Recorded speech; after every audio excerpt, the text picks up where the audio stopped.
This is impossible. This cannot be happening. A young woman nervously packs her things. She freezes in front of the phone for a moment, but then, as if making up her mind, continues her packing. Approaching the exit, she gazes into the distance for a long while, then decisively places her keys on the shelf and leaves. Her car speeds down the road. She is distracted from driving by a call from a colleague who wants to know when she will complete the project assigned to her. Kate is greatly annoyed. She has been working on this project for nearly 5 years, successfully advancing it and earning money for the company. This time too, she will complete everything on schedule, so there is no need for the constant calls. After expressing her thoughts, she firmly turns off her phone and reaches for her cup of coffee. However, it slips from the holder and falls.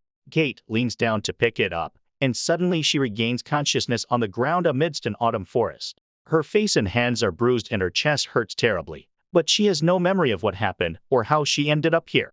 Gathering her strength, she stands up and looks around. The forest is autumnal, misty, and cold. Suddenly, a noise from behind makes her turn, and she sees a man in protective gear with a gas mask obscuring his face. Without asking any questions, he raises his gun and shoots her. Kate opens her eyes on the ground in the same clearing and hears the steps of her assailant. The man approaches, points the barrel of his rifle at her, but Kate convincingly plays dead. The assassin walks away, and Kate rises to her feet again.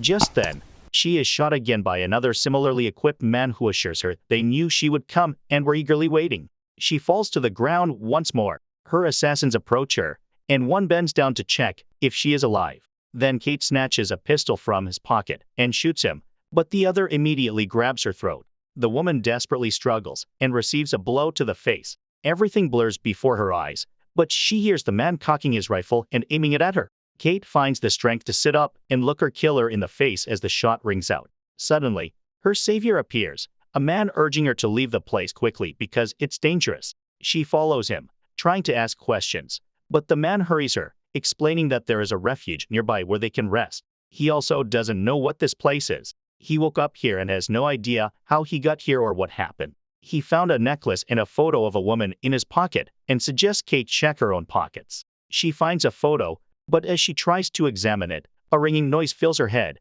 and she closes her eyes. The man asks her not to close them because it will only make things worse. When the pain eases, Kate sees in the photo a man hugging her and a little girl. On the back, the names Sophie and Peter are written. Suddenly, a vision flashes. She's in the kitchen, and the man calls her Kate. She rejoices, remembering him. Her rescuer introduces himself as Bubba, but who he is, the man doesn't remember. At that moment, 3 more men dressed like the militants approach the clearing where the dead lie. After examining the bodies, their commander realizes that Kate has a companion.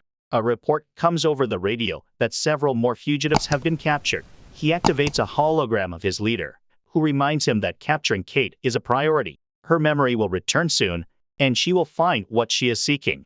And then this place may disappear, and they with it. So the commander needs to hurry. Meanwhile, Bubba and Kate reach a spot in the forest where they can rest. The man shares his water and hands Kate a first aid kit so she can clean up. The woman questions her companion about their location and what's happening around them, but he too is at a loss. He knows one thing for sure: the time here stands still, which Kate verifies using her watch. She speculates that they might be subjects in some experiment, and Bubba does not dismiss this possibility. He feels that his wife is very precious to him, but he has no idea where she is or if she's involved in what's happening. However, the photos in their pockets are not there by chance. Kate's head starts to hurt again and her memories show her arguing with her husband, the road, the fallen coffee cup, and a car ahead. But then everything cuts off. Kate realizes she was in an accident. Suddenly, Bubba also remembers a damaged car and a lot of smoke around it, and he knows where that car is. Kate is determined to find it,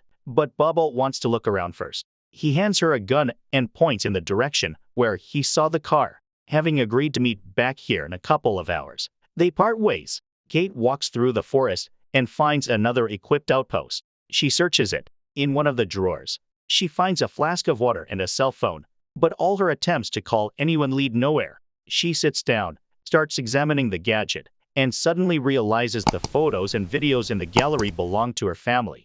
She remembers the girl she was walking with in the park and a feeling of complete happiness. In one of the videos, Her father asks her to mend family relations because her husband loves her very much and is worried. Suddenly, Kate hears footsteps and sees a person in a suit, but she manages to hide before he finds her, leaving the phone in plain sight. As the surprised man examines the find, Kate shoots him. She takes his protective suit and ammo. Now camouflaged as a combatant, she soon reaches a clearing where she witnesses the execution of 4 civilians by a squad of militants. Later, the commander contacts the leader, who approves the liquidation of the fugitives, but insists they find the woman. If her memory returns, they'll be in trouble. Meanwhile, Kate moves away from the execution site and suddenly comes across a protective barrier, invisible, but painfully striking anyone who wants to leave the forest. In her head, Kate thinks this might be the edge of the earth and humanity is subjects in an unknown experiment. She tries to circumvent the barrier, but realizes there is no way through. She sits under a tree and cannot hold back her emotions. She is in pain and confused. Why did this happen to her? Her head starts to hurt again and visions of the past flash by. Suddenly, she distinctly hears someone asking her to wake up. Kate gets up and walks in another direction, dropping the family photo. Militants appear, who find it and realize where she went. Kate reaches a half-destroyed house. However, a flying drone blocks her way. Waiting for it to leave, Kate enters the building. She walks down a long corridor, checking the rooms, and climbs to the second floor. Suddenly, Bubba appears and immediately shoots a militant behind her. But an enemy emerging from the other side injures Bubba, who then dies by Kate's hand. She tries to help him, but he asks her to leave. Her exit is nearby, and she can leave this place, which is inaccessible for him. Kate says goodbye to him and moves on. She shoots several militants and proceeds further. Bubba is approached by the commander who, upon seeing the pendant with the portrait of a woman on Bubba's chest, acknowledges his right to die with dignity. At the same time, Kate suddenly hears her husband's voice calling her name. Immediately afterward, she hears a woman's voice explaining that throughout the history of medicine, people have witnessed incredible miracles. But now, thanks to Dr. Jane Dunning, known as the Mother of Surgery, they are about to step beyond the unknown. For over 10 years, her team has been working on the ECHO project, allowing comatose patients to reach other dimensions. The patient lives their life even though their body is not functioning. Kate discovers that this is all being broadcast by the doctor on a laptop screen in one of the empty rooms. She begins to understand what has happened to her.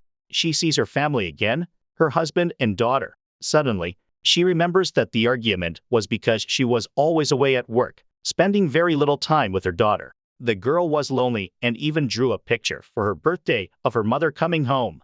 Peter understands her obsession with work, but family is more important. Kate remembers the details of her project and realizes it was a comic about militants. She sees her drawings of men in camouflage in the image of their leader. As she packs to go on a business trip, she sees her husband and daughter in the kitchen, looks at them for a long time, then leaves the keys on the shelf and departs. Then the road, the coffee cup, and the car ahead. From somewhere above, she watches the scene of a severe accident where one of the cars tried to turn around and stalled, and the other crashed into it at full speed. Later, medics arrive. 4 people were killed on the spot by militants in the clearing, and she was pulled from the car. Though in a coma, she was still alive, and medics resuscitated her 3 times. These were the moments she briefly awoke after being shot by the militants. She saw her body being loaded into an ambulance and taken away. A motorcyclist, who had slipped on spilled gasoline and was involved in the accident, was also in a coma. Back at the house, Kate heard the clicking of gun locks behind her and, turning around, saw her pursuers. The commander admitted that the situation was complicated. They needed to keep her alive to survive themselves. In the hospital, her husband, keeping vigil by Kate's bed, saw her vitals change threateningly. Her daughter held her hand, and Kate slightly moved her finger. In the coma world, the militants opened fire, but Kate didn't feel the shots. Calmly, she shut them with her pistol and walked away. Stepping outside, she saw the same misty forest, but now there was a delicate bridge, and as she crossed it, she dissolved into the air. Years later, Kate lived in a secluded house outside a city filled with antiques. One day, while washing dishes in the kitchen and sifting through drawings of the misty forest, she felt a sense of déjà vu. When Peter arrived, he immediately sensed that something was wrong. She began asking questions, realizing her life was repeating without new events. Peter admitted he had been warned this would happen. It was the 3rd phase of an experiment supervised by Dr. Bubba. After recovering from the accident, Peter volunteered to work with Kate, making unprecedented progress because he saw her in the coma. They had created a simulation where Peter could visit, and this had lasted 21 years. Sophie had grown up, and they had a grandchild. Kate asked Peter to thank Bubba for everything and begged to be let go. Peter exited the simulation. Kate walked into the sunlight and disappeared as her husband turned off the life support system. This is not a horror or thriller, but rather a gentle sci-fi film about love, loyalty, and the will to live despite everything. It's these qualities that give us, as people, the strength to continue. The story doesn't end, but what awaits next?